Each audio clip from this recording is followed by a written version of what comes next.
Maayong adlaw mga higala. Happy Sunday o Happy Mother's Day di ay karon no. So nag-decide ko na mulaag somewhere sa unahan lang jud sa Kalinan. Og excited kaayo ko nga makita kung asa mi maabot. So mauna no, mag-video ta kay para napud tay sinugdanan. Magsundog-sundog ta ba, mag-practice ta og ingon ani. So naglargan na. So kaniadtong Sabado pa, sige ko pangutana sa akong sakop no kung asa mi mag-adto. Pero ang tubag nila is kapoy daw magbantay og bata. Hala, ngano bitaw?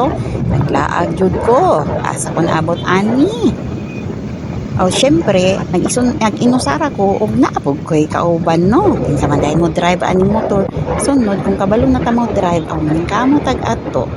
Ana lang.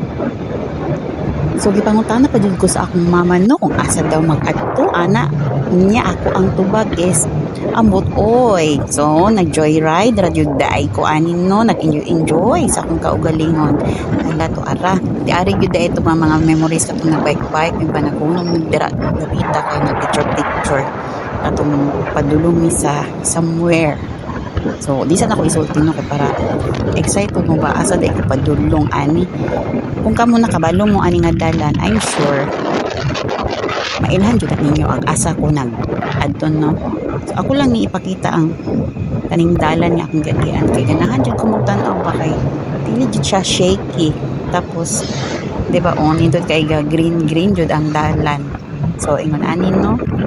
Pag magsakay ko og motor or kung kanang sasakyanan basta maka front seat, so lami jud mag-ingon ani mag video ta kay dili man siya shaky. Salamat jud sa akong hohem, shout out na lang jud sa ako ang amigo din ha sa Jason, si Seryosong Hobby TV.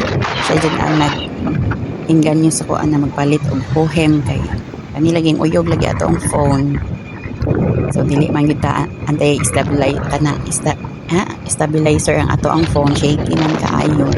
So nagpalit jud ko phone. So kamo din ha, kumusta man ang inyong pagtan-aw, taga-asa mo, palihog commentin ha aron makabalo taga-asa mo gikan. Gusto ko makaila sa inyo ha kung taga-asa mo o asa inyohang lugar dapita. Salamat di ay sa pagtan-aw og atangin ninyo ang sunod nga mga higayang amping mo tanan.